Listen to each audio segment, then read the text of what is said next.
সবাই কেমন আছেন? আশা করি ভালো আছেন, আমিও ভালো আছি। আজকে আমি রান্না করব সামুদ্রিক মাছ।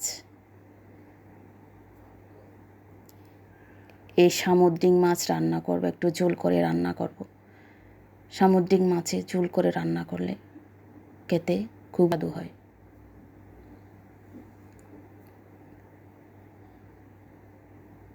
একদম খাঁটি চট্টগ্রাম স্টাইলে রান্নাটা করব। ভিডিওটি স্কিপ না করে শেষ পর্যন্ত আপনারা দেখুন কিভাবে সামুদ্রিক মাছ রান্না করছি। সামান্য তেল পাতিলে দিলাম। তেল গরম হয়ে আসলে দিয়ে দিব তেজপাতা আর শুকনো মরিচ আর সামান্য পেঁয়াজ। একদম সাধারণ রান্না, কম মশলায়। এবার দিলাম পেঁয়াজ। পেঁয়াজ নরম করে ভেজে নিব।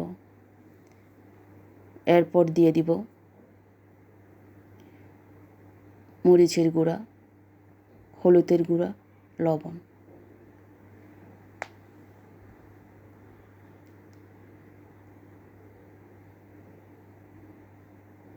রান্নাটা যদি আপনাদের ভালো লাগে, লাইক, কমেন্ট, শেয়ার, সাবস্ক্রাইব করে সবাই পাশে থাকবেন।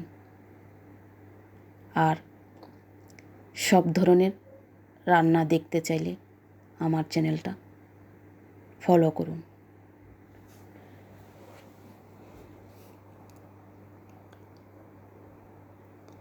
মরিচ আমি ভালো করে কষিয়ে নিব। কষানোর জন্য সামান্য গরম জল দিলাম।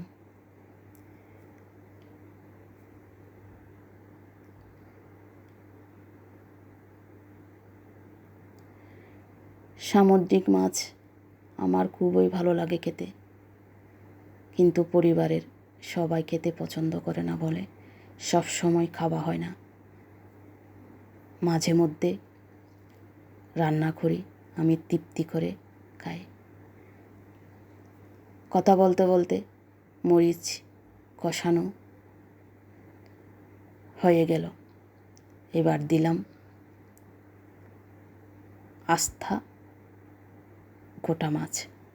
মাছগুলো আমি ছোটো করে কাটি নেই, একটু নরম মাছ তো, কাটলে একদম ভেঙে যায়। আর বেশি ঝোলও দেওয়া যায় না, তারপরে একটু ঝোল দিব। ঝোল ছাড়া আমার পরিবারের কেউ খেতে পারে না, একটু ঝোল লাগে। এই জন্য আমি আমার সব তরকারিতে একটু ঝোল রাখতে হয়।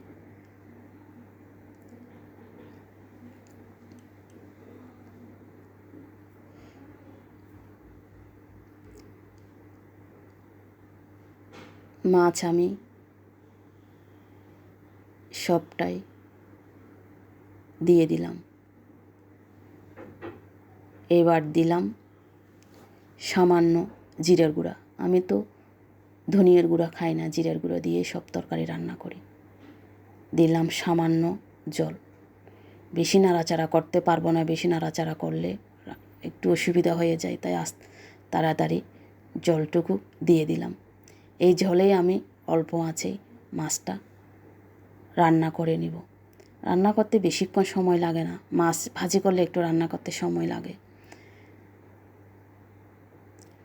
মরিচ একটু বেশি দিয়েছি একটু ঝাল হওয়ার জন্য, একটু ঝাল ঝাল হলে খেতেও ভালো লাগে।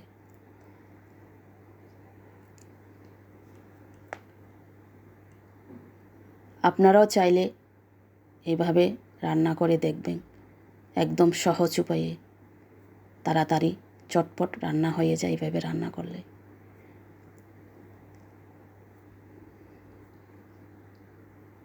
রান্নার মাঝখানে চলে আসলাম বাইরের ওয়েদারটা দেখানোর জন্য।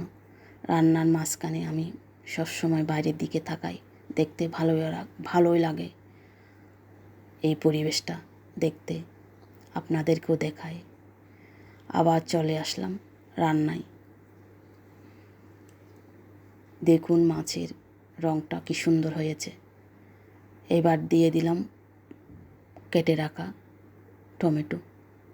টমেটোটা দেওয়ার পরে আমি ভালো করে মাছটা ফুটিয়ে নিব, যেন টমেটোটা সেদ্ধ হয়ে যায়।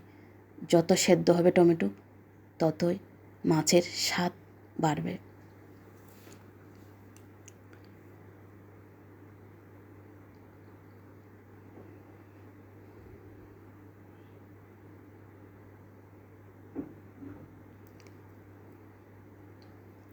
সামুদ্রিক মাছ গরম ভাতের সাথে খেলে সত্যি অন্যরকম তৃপ্তি পাওয়া যায়। ঝাল এবং মশলা কম।